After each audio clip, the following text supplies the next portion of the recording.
ಮಂಗಳೂರಿಗೆ ದಿನಂಪ್ರತಿ diesel petroleum ಉತ್ಪನ್ನಗಳು ಕಂಟೈನರ್ ಸೇರಿದಂತೆ ಲಾರಿಗಳಲ್ಲಿ ಲೋಡ್ ತರಲು ಹೋಗುವ ಚಾಲಕರು ತಮಗೆ ಪೊಲೀಸರಿಂದ ಆಗುತ್ತಿರುವ ಕಿರುಕುಳದ ಬಗ್ಗೆ ಆರೋಪವನ್ನು ಮಾಡಿದ್ದಾರೆ. ಗುಂಡ್ಯ, ನೆಲ್ಯಾಡಿ, ಶಿರಾಡಿ, ಉಪ್ಪಿನಂಗಡಿ ಸೇರಿದಂತೆ ಹಲವು ಗ್ರಾಮೀಣ ಪ್ರದೇಶಗಳ ಚಾಲಕರು ಮಂಗಳೂರಿನಿಂದ ಬೆಂಗಳೂರಿಗೆ ಸೇರಿದಂತೆ ರಾಜ್ಯದ ಮತ್ತು ಅಂತಾರಾಜ್ಯದ ವಿವಿಧ ಕಡೆಗಳಿಗೆ ಸರಕು ಸಾಗಾಟ ನಡೆಸಿ ನಂತರ ಲೋಡ್ ತುಂಬಿಸಿಕೊಳ್ಳಲು ಮಂಗಳೂರಿಗೆ ಆಗಮಿಸುತ್ತಾರೆ.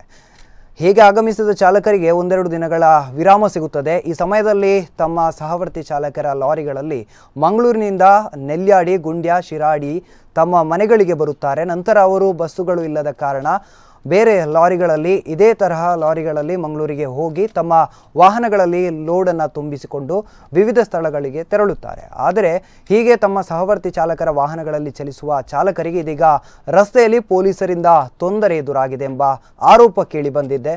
ಹೀಗೆ ವಾಹನ ಇಲ್ಲದ ಹಿನ್ನೆಲೆಯಲ್ಲಿ ಲಾರಿಗಳಲ್ಲಿ ಸಂಚರಿಸುವ ಚಾಲಕರನ್ನು ಲಾರಿಗಳಿಂದ ಕೆಳಗೆ ಇಳಿಸುವ ಪೊಲೀಸರು 1,000 ರೂಪಾಯಿ ದಂಡವನ್ನು ವಿಧಿಸುತ್ತಿದ್ದಾರೆ ಎಂಬುದು ಚಾಲಕರ ಆರೋಪವಾಗಿದೆ.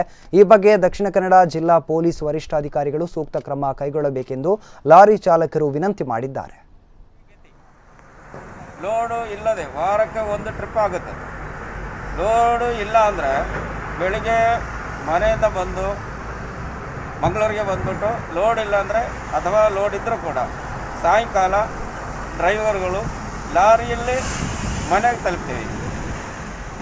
ಆವಾಗ ಲಾರಿಯಲ್ಲಿ ನಿಂತಿರುವ ಕೂಳೂರು ಚರ್ಚ್ ಎದುರುಗಡೆ, ಫ್ಲೈಓವರ್ ಎದುರುಗಡೆ ನಿಂತಿರುವ ಪೊಲೀಸರು ಕಿರುಕುಳ ಮಾಡ್ತಾರೆ. ನಮ್ಮನ್ನು ಲಾರಿಯಿಂದ ಇಳಿಸ್ಬಿಡ್ತಾರೆ ಅಥವಾ ಆ ಲಾರಿ ಚಾಲಕನಿಗೆ, ಗಾಡಿ ಓಡಿಸುವ ಲಾರಿ ಚಾಲಕನಿಗೆ ಫೈನ್ ಹಾಕ್ತಾರೆ. 1,000 ರೂಪಾಯಿ ಫೈನ್ ಕೇಳ್ತಾರೆ. 1,000 ರೂಪಾಯಿ ಕೊಟ್ಟಿಲ್ಲ ಅಂದರೆ ಅವರು 100 ರೂಪಾಯಿ ಲಂಚ ತಗೊಳ್ತಾರೆ. 100 ರೂಪಾಯಿ ತಗೊಂಡು ಗಾಡಿ ಕಳಿಸ್ತಾರೆ. ಇಲ್ಲ ಅಂದರೆ 100 ರೂಪಾಯಿ ಕೊಟ್ಟಿಲ್ಲ ಅಂದರೆ ಗಾಡಿ ಒಳಗೆ ಇರುವ ಡ್ರೈವರ್ಗಳನ್ನೇ ಇಳಿಸ್ಬಿಡ್ತಾರೆ. ಇದು ನಮಗೆ ಭಾಳ ತೊಂದರೆ ಆಗ್ತಾಯಿದೆ.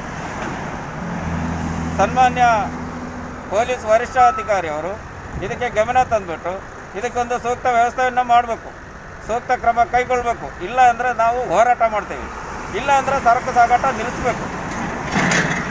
ಇಲ್ಲದಿದ್ದರೆ ಸರ್ಕಾರ ವ್ಯವಸ್ಥೆ ಮಾಡಿಕೊಡಲಿ. ಬೆಳಿಗ್ಗೆ ಗುಂಡ್ಯದಿಂದ ಮಂಗಳೂರು ತನಕ ಬರುವಂಥ ಒಂದು ಬಸ್ಸು